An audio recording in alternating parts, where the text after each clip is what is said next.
Oi gente, tudo bem com vocês? Sejam bem-vindos a mais um vídeo do nosso canal. Eu sou Yuri Belchior e hoje nós vamos falar sobre o livro O Conto da Aya.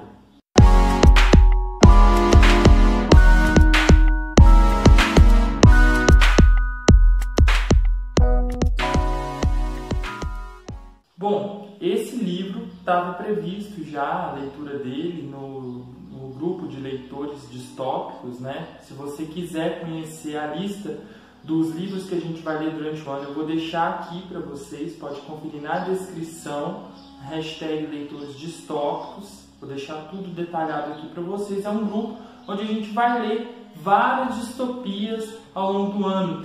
Nós também temos um grupo no WhatsApp, a gente confraterniza, consorsoriza lá, né? A gente se mistura, troca experiências sobre a leitura, sobre o que a gente está lendo. Tem sido muito legal. Inclusive eu quero aproveitar para mandar um grande beijo para os amigos desse grupo, que eu já fiz amizades assim muito especiais.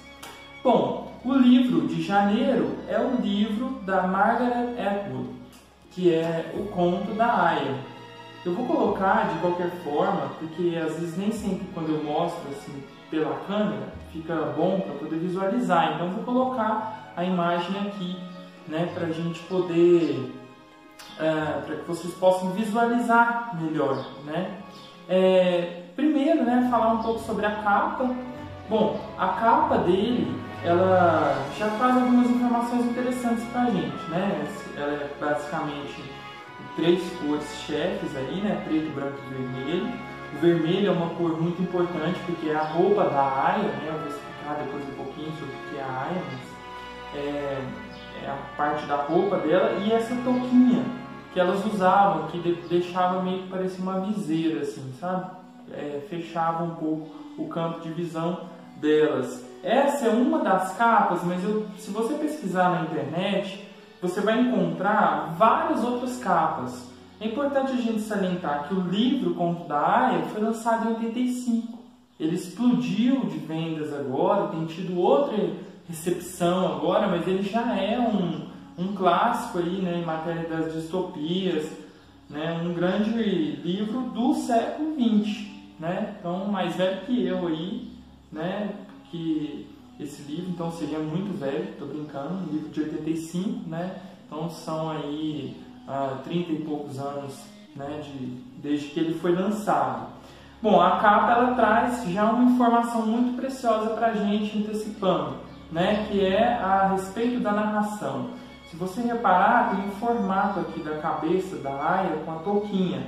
Então, isso, quando você olha de frente assim, né, parece que você está se vendo, né? É uma narração em primeira pessoa, então isso é muito importante, porque a gente vai acompanhar essa história toda da perspectiva de uma Aya, né? Então, por isso o conto da Aya, eu gostei muito da capa, tem a serpente aqui, né? Pode fazer depois, né? A gente pode pesquisar com mais tempo para fazer uma análise mais iconológica, né? Dessa capa, que é realmente muito bonita. A editora Rocco está de parabéns, caprichou nessa edição. Agora, cabe a gente, antes de começar a falar do livro, também falar um pouco da Margaret Atwood. Bom, essa autora é uma grande autora canadense, né? Ela se formou em artes em inglês, foi aluna do Northrop Frye, então assim, simplesmente um dos caras mais incríveis da crítica literária do século XX, né? O autor de Anatomia da Crítica. Ela começou o mestrado depois, começou a estudar em Harvard, mas não terminou a dissertação de mestrado, recebeu títulos de doutorado honoris causa de várias universidades. Mesmo assim, ela ministrou aula de literatura inglesa, né, em muitas universidades. É uma professora de literatura, né, uma pessoa com muita bagagem e o principal, né, ela tem experiência de fazer bem a literatura. Ela está sempre envolvida com as produções, né, tem outros grandes sucessos, pretendo ler outros livros dela aqui com vocês, mas isso é só para poder deixar um pouco já essa impressão de uma escritora que conhece literatura, né? Eu gosto de ressaltar isso, né? Que vive a literatura em suas diversas expressões, né? Porque estudou literatura, deu aula de literatura, então ela tem essa vivência com a literatura, né? A gente vai perceber isso durante a escrita, não só na criação, né, dela, mas durante a escrita. Sobre o enredo, o que fala nesse livro, afinal de contas, o Conto da Aya? Eu vou tentar abordar o enredo de forma que é impossível fazer uma boa discussão, uma discussão mais aprofundada, né, sem contar o que vocês chamam de spoilers, né? Mas eu vou tentar economizar o máximo de spoilers para que esse vídeo também possa servir de um convite para que você leia a obra, né? Conta sobre um futuro distópico, né? Obviamente, uma distopia, né? Houve um acidente ambiental nuclear muito grave e os Estados Unidos são tomados, né, por uma facção, não pode falar assim, né, por um grupo religioso, e se instala uma teocracia, né, um regime teocrático, né, e se torna a República de Gileade, né. Não deixa muito claro qual que é o limite de Gileade, né. Fala que era ali nos Estados Unidos e até tem uma passagem muito legal sobre isso.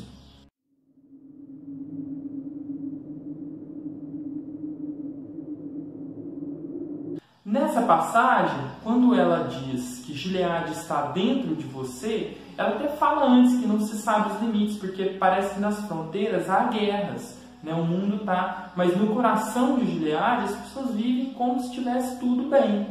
Isso é muito interessante se a gente for pensar, né, a nossa própria realidade, né? Mas vamos tentar nos ater só ao enredo e a gente faz essas comparações no final. Gileade está dentro de você porque Gileade era uma espécie de modo de ver a vida, né? A realidade, as pessoas ficavam enclausuradas, né, dentro daquilo, né? À medida que eu for contando, esse Gileade está dentro de você, vai ficar mais claro. Mas então, as pessoas têm esse novo regime, e nesse novo regime as mulheres, né, elas ocupam castas, categorias, né, de mulheres.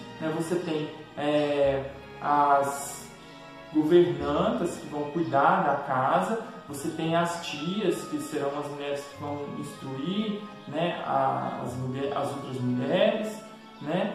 Você tem também as aias. As aias serão mulheres que vão passar de casa em casa, elas são propriedade do Estado, mas elas vão passar de casa em casa, elas vão ficar tendo relações sexuais com o marido, com o chefe daquela casa, até que elas engravidam. Depois que elas engravidam, elas ficam com uma criança só para amamentar. A criança pertence ao casal que a aia estava visitando, né? E é engraçado porque elas não têm nome. Então, por exemplo, a Offred, né, que é a aia que vai nos contar a história, é Offred, né? Tem essa junção, é isso que vai caracterizar. Ela pertence daquela casa. Tem Off-Gillan, tem várias outras, Off alguma coisa, os nomes delas, né? Elas são completamente despersonalizadas, né? E elas não confraternizam entre elas, assim, as mulheres de classe diferente, elas não têm uma relação de uma tomar o lugar da outra, ser amiga da outra nesse sentido, né? Elas têm uma relação de silêncio, de apagamento mesmo, como você pode ver nessa passagem.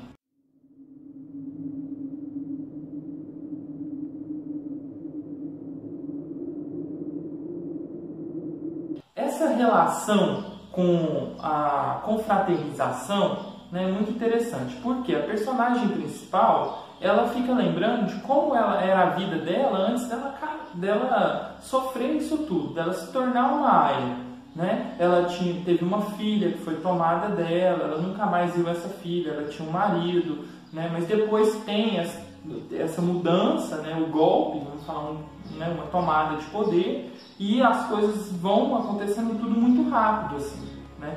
Atualmente, no momento que ela conta a história, ela tem 33 anos, ela diz. Então, ela fica tendo essas lembranças dessa vida passada dela, né? E a história vai ser inteira sobre a perspectiva dela como Aya, né? Indo para a casa de um comandante, né? De um chefe de alto posto do exército, para poder engravidar, né? E dar a ele um filho, né? Aconteceu um desastre, esse desastre ambiental, né? Que dizimou, assim, impediu que as mulheres engravidassem. Poucas, né, têm essa coisa de engravidar, né, têm essa capacidade de engravidar. Então, fica só restrita a essas mulheres, são as aias que vão e ocupam esses postos e dão filhos aos comandantes de altos postos do exército. Ela vai contando a experiência dela, né, como que era a vida, o que elas podiam fazer, como é que era a relação das aias com as esposas, por exemplo, né, como é que era essa relação, né? Afinal de contas, a esposa estava ali e sabia, né, qual que era o papel da aia dentro da sua casa, né? Uma coisa muito interessante é que a relação sexual, ela não é isolada da vista da esposa, né? E ela é um ato mecânico, ela é realmente para procriação, tanto que a esposa participa, né? Como se fosse um filho da esposa, né? E de fato vai ser, né? Quando crescer, quando nascer, vai ser tomado não, né? Retirado, porque ela já sabe que ela se presta a esse papel somente. Bom, essas são algumas informações do enredo, acontecem várias coisas durante a história, eu vou tentar não abordar todas para não dar realmente os spoilers e tentar ainda prender um pouco a atenção e chamar mais pessoas para essa leitura, que eu acho fundamental.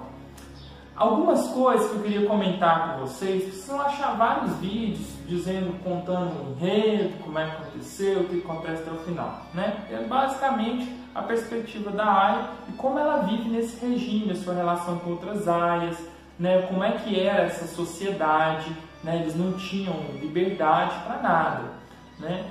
Mas uma passagem que eu acho muito interessante, que nos faz refletir de fato entre como era antes e como era depois.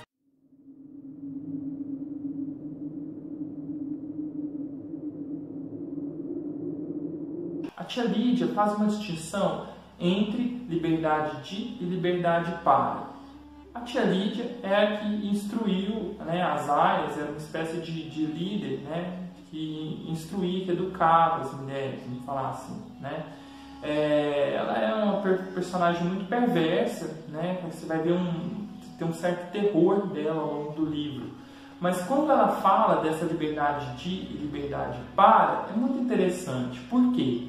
Se você parar para pensar, certas lutas, até feministas, como por exemplo ter um vagão exclusivo para mulheres, porque as mulheres, né, às vezes sofrem com maus comportamentos dos homens no metrô, por exemplo, onde as mulheres possam aumentar e tal, né?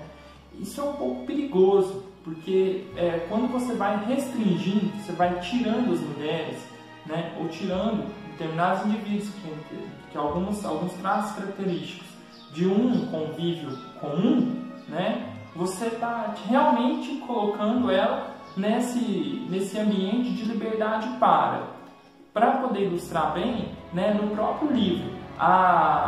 Tem uma passagem, né, que as aias estão andando na rua e elas comentam, não sofrem mais assédio, esse tipo de coisa, né, piadinha, né, coisas que elas viviam antes do regime ditatorial, né. Elas passam agora, elas têm uma liberdade de poder caminhar por qualquer lugar, né, sem sofrer esse tipo de incômodo. Mas essa é a liberdade essa é a liberdade do regime, né? A liberdade que antes você tinha liberdade para tudo, mas você estava no meio do perigo, do risco, né? Como as mulheres vivem hoje, né? Junto com os homens, em escolas mistas, né? Pode frequentar o mesmo ambiente, a mulher pode andar por qualquer ambiente, né? Inclusive a hora que ela quiser, né? Só que ela corre certos riscos. A liberdade, né, que vai ser a liberdade do regime, né, vai ser uma liberdade onde você vai tirar as mulheres do risco, mas você vai colocá-las confinadas ali, né, num lugar que é seguro para elas, vamos falar assim, né, mas que é restrito. Elas não vão ter liberdade, na verdade. Né? Quando a tia Lídia fala isso, ela está querendo elogiar, né, o tipo de liberdade que as mulheres passaram a ter com a instalação do regime. Além disso, né, muito importante, outra coisa que eu acho fundamental de compartilhar é que, por exemplo, essa questão das aias não terem os filhos, né, isso é mais um dos traços que a Margaret Atwood, na minha opinião, né, ela vai compondo esse regime, né, ditatorial, né, essa república de Gilead, com vários elementos de coisas que aconteceram ou que acontecem, né, no mundo moderno. Por exemplo, né, esse fato aí delas não terem os filhos, você pode pensar que aqui pertinho de nós, no Brasil, né, na Argentina, na década de 70, né, muitas crianças desapareceram, né, e as mães ficam até hoje protestando lá, né, na Plaza de Maio e tal, protestando porque elas querem os filhos delas. Né? Muitas crianças depois foram encontradas vivendo na casa de militares. Isso foi real, isso aconteceu. Isso acontece no livro. Né? As aias têm os filhos tomados delas, né, e são criados por outras famílias. Então isso é uma outra interseção com a realidade. Né? Outra coisa também é que elas não podem ler, elas não têm, as universidades foram fechadas, né? Então assim, elas são caladas a todo momento, elas perderam o direito de pensar, o direito de ter voz. Né? Isso faz com que a gente pense, por exemplo, na situação das mulheres no Oriente. Né? Há países que as mulheres não podem ainda ir para a escola, né? Aprender de fato, ter liberdade. Né? A situação ali no Oriente é um pouco complicada em matéria de direitos humanos e principalmente se a gente for pensar na situação das mulheres. Bom, como vocês viram, há muitas interseções entre o livro, né, que é uma realidade ficcional, e a nossa sociedade, a sociedade em que nós vivemos, né, tanto em relação com coisas do passado quanto com relação a coisas do presente, e o principal é um alerta para o futuro. Né? O principal aí também, que eu acho que é uma coisa muito importante ser mencionada, é o alerta que ele dá ao discurso religioso. Um discurso que a gente viu hoje, por exemplo, faz parte até do governo. Né? Basta lembrar a ministra Tia Lídia, né? A ministra Damares, né? E seus posicionamentos bem retrógrados, né? Fundamentados em doutrinas religiosas. Né? Então acho que é um livro incrível, é um livro que faz pensar e que faz com que a gente experimente muito o lugar da mulher, nesse lugar aprisionado da mulher. Né? Como que é essa ausência de direito? Para mim, como homem, foi muito interessante experimentar isso, né? Porque é uma narrativa em primeira pessoa, então até pelo estilo de narrativa, várias vezes eu senti essa angústia, né? Esse sufocamento. A narrativa, a escrita da Margaret Atwood, ela pode potencializar isso na gente. Né? Se você lê aberto para poder se colocar no lugar da Aya, você sente mesmo essa angústia, né? Principalmente pelo silêncio. Você não tem direito à voz, você não pode questionar, você não pode falar, você não pode se revoltar. Não tem liberdade, na verdade. Né? Esse é um grande problema, um grande risco, né, de um governo teocrático. Né? Isso serve de alerta para nós, principalmente no Brasil de 2019.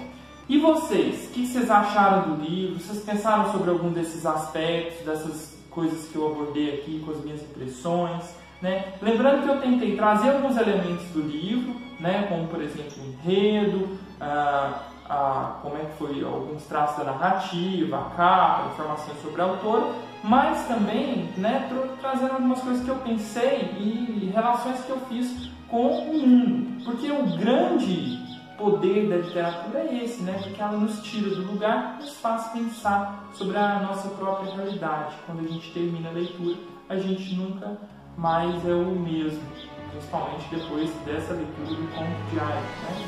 Não esquece de se inscrever no canal, de deixar o seu joinha aí, isso ajuda muito a divulgar o nosso trabalho e a gente se vê na próxima. Valeu!